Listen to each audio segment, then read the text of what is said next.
Some books throw big ideas at you. They sound smart, but nothing sticks. Others are too heavy, too dramatic for daily life. Atomic Habits is different. It's about small changes. Really small. Almost laughable at first. Like doing a single push-up. Reading just one page. Putting your shoes near the door. But that's the secret. Life doesn't flip overnight. It bends and shifts through tiny moves repeated over time. Habits are like drops of water hitting stone. They look weak, but they shape mountains. James Clear's main idea is simple. Your life is built by your habits, and your habits come from small, invisible choices you make every day. He says, you don't rise to the level of your goals. You fall to the level of your systems. That line changes everything. Most people focus on goals, lose weight, get rich, write a book. But goals don't get you there.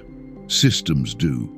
The daily routines, the invisible repetition when nobody is watching, that's where identity is born. The power of small.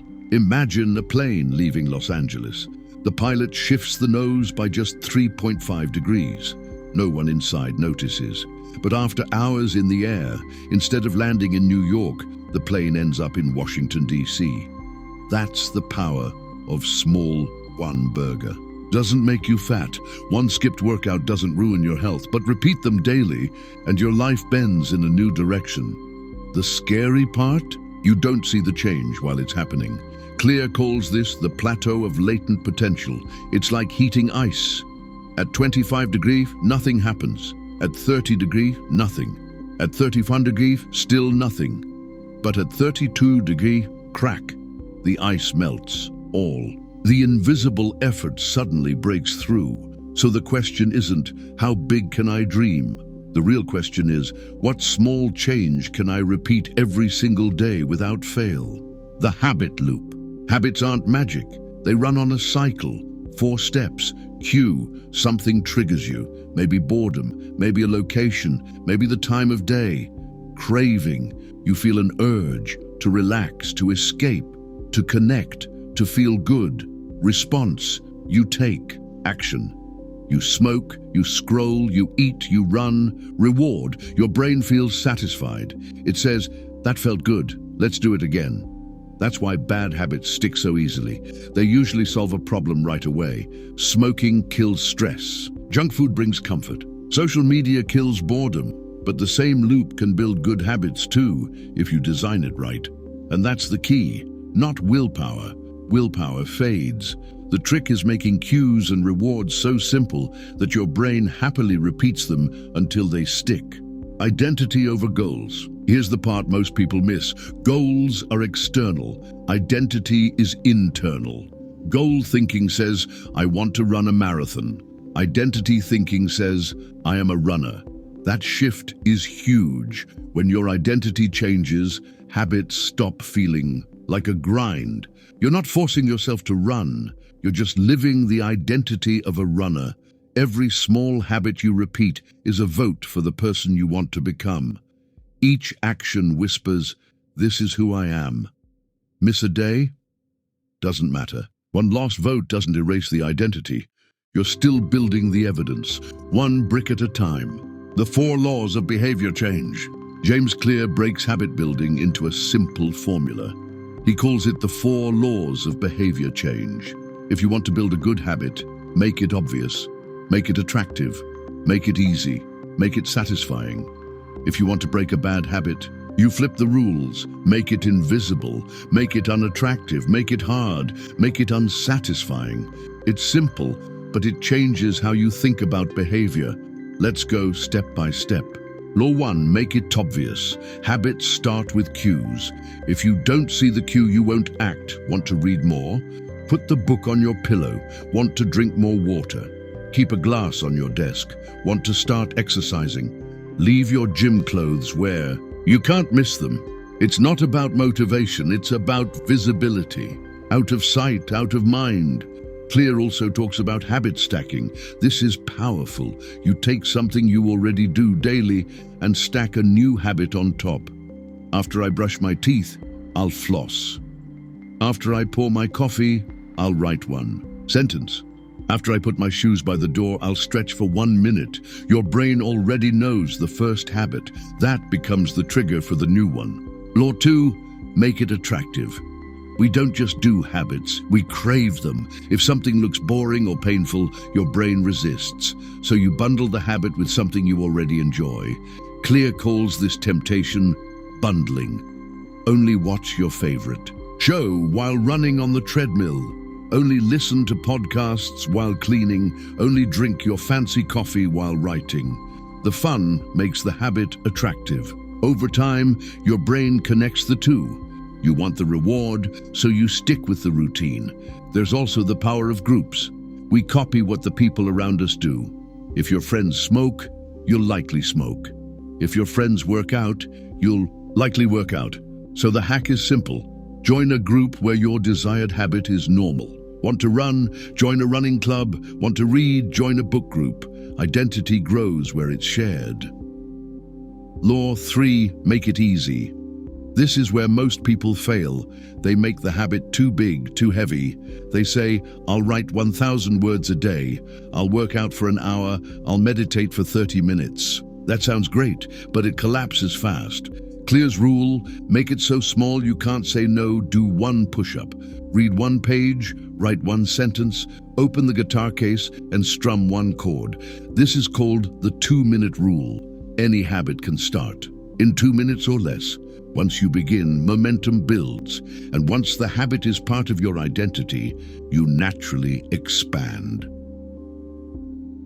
Another trick, remove friction. Make the good habit easy, make the bad habit hard.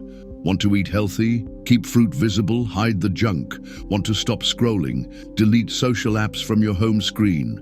Want to exercise? Pack your bag the night before. Small tweaks change behavior more than willpower ever will.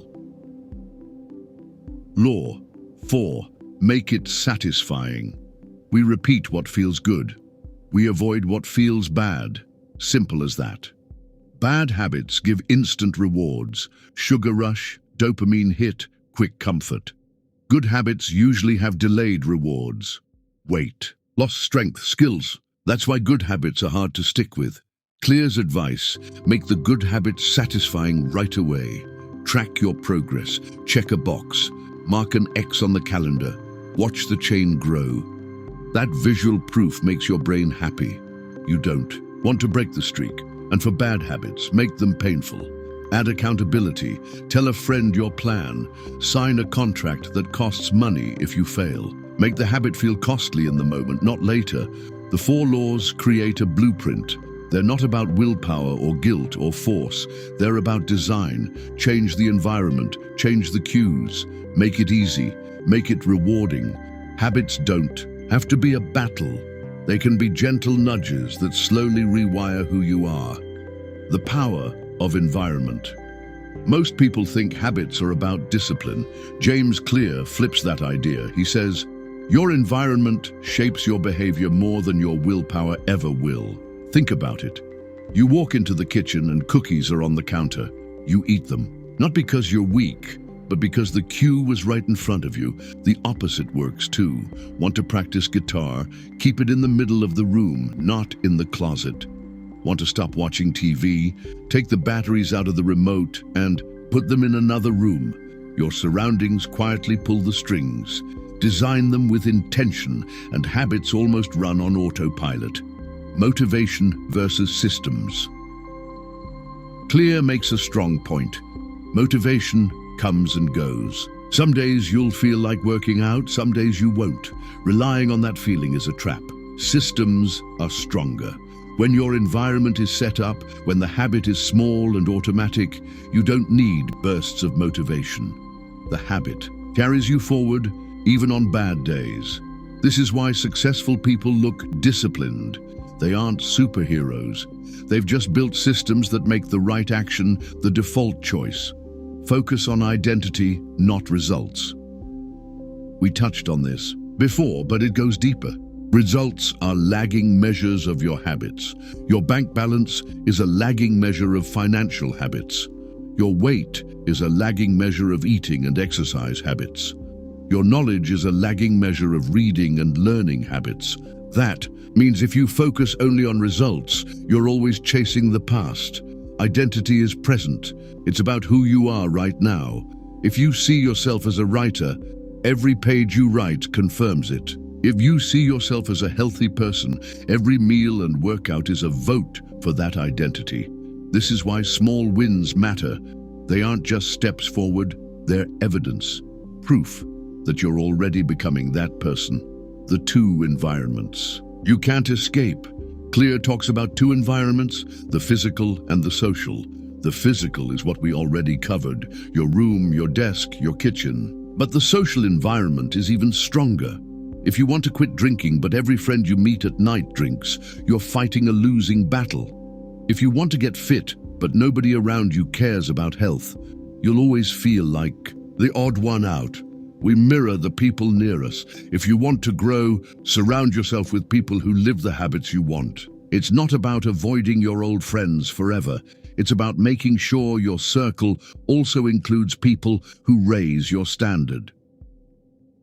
How to stay consistent. Starting a habit is one thing. Keeping it alive is harder. Clear gives a few tricks. The 2-minute rule. Always make it so easy you can start in 2 minutes. Don't say, I'll read every night. Say, I'll read 1 page. Once you start, momentum carries you. Never miss twice. Life happens. You'll miss a workout. You'll break your streak. That's normal. What kills habits is missing twice. 1 miss is an accident. 2 misses is the start of a new habit, the bad one. So the rule is simple. Never miss twice. Track your habits. Marking an X on a calendar, ticking a box, watching progress build. It creates satisfaction in the moment. It makes the habit visible. And visible progress feels addictive in the best way. Use accountability. Tell someone your plan, share your goal, or make it costly to fail. Example, write a check to a cause you hate and give it to a friend. If you miss your habit, they mail it. That pain pushes you to stick with the plan. Small habits, big compounding, Clear ends with a powerful truth.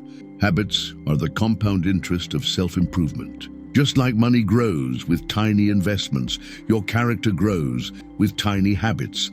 You don't notice it daily, but 5 years later, you're either proud or disappointed, depending on what you repeated. Change doesn't need to be dramatic. It just needs to be consistent. Small habits stacked over time create massive shifts, not because of one big leap, but because of steady steps that never stop. Habits in real life.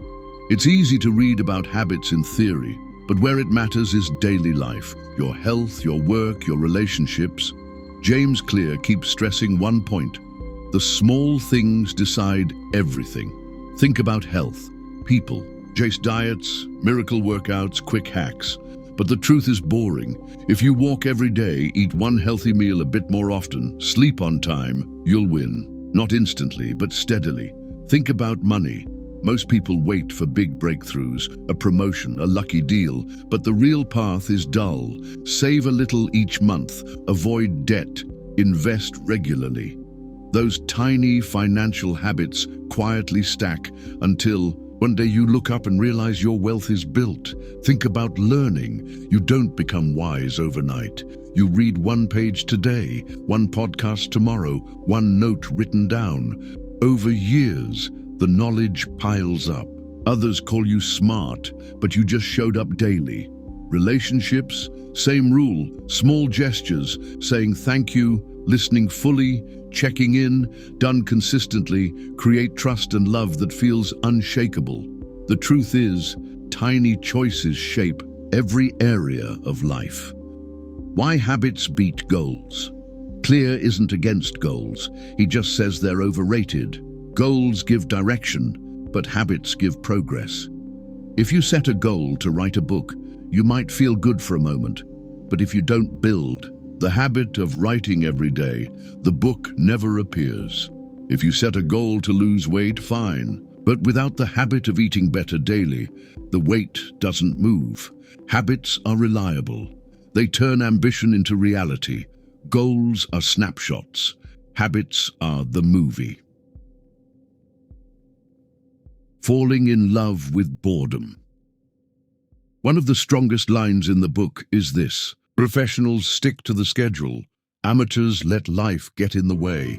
Motivation gets you started, but boredom comes for everyone. Even elite athletes, even best-selling writers, even successful entrepreneurs. The difference?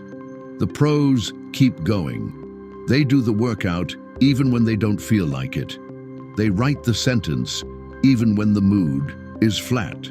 They know that showing up, especially when bored, is what separates consistent winners from people who only act when inspired.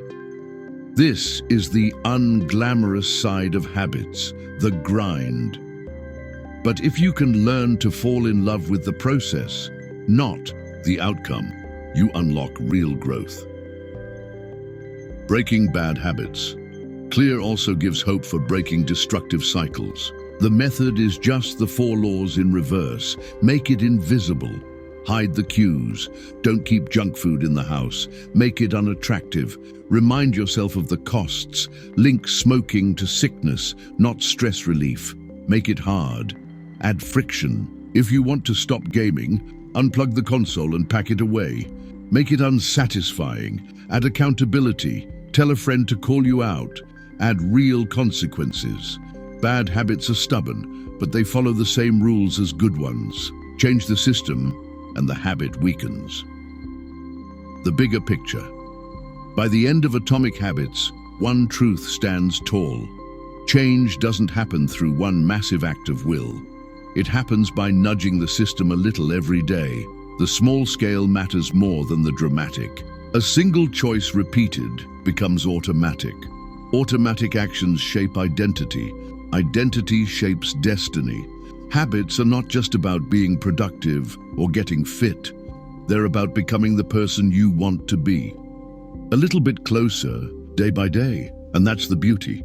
You don't need to move mountains today. You just need to lay one brick in the right place. Then tomorrow, another. Over months and years, you'll look back and realize the wall you built is strong, unshakable, and completely yours. Final thoughts. Atomic Habits is not a book about quick fixes. It's about building a foundation for life. It shows that your future isn't decided by giant moments. It's decided by the small, silent choices you repeat when nobody is watching. 1 page read, 1 workout started, $1 saved, 1 kind word spoken, tiny actions repeated daily. They are atomic, but their effect is massive. If you want to change your life, don't start with goals. Start with habits. Shape the system. Build the identity. Trust the process. And remember, small steps stacked consistently create big change, always is.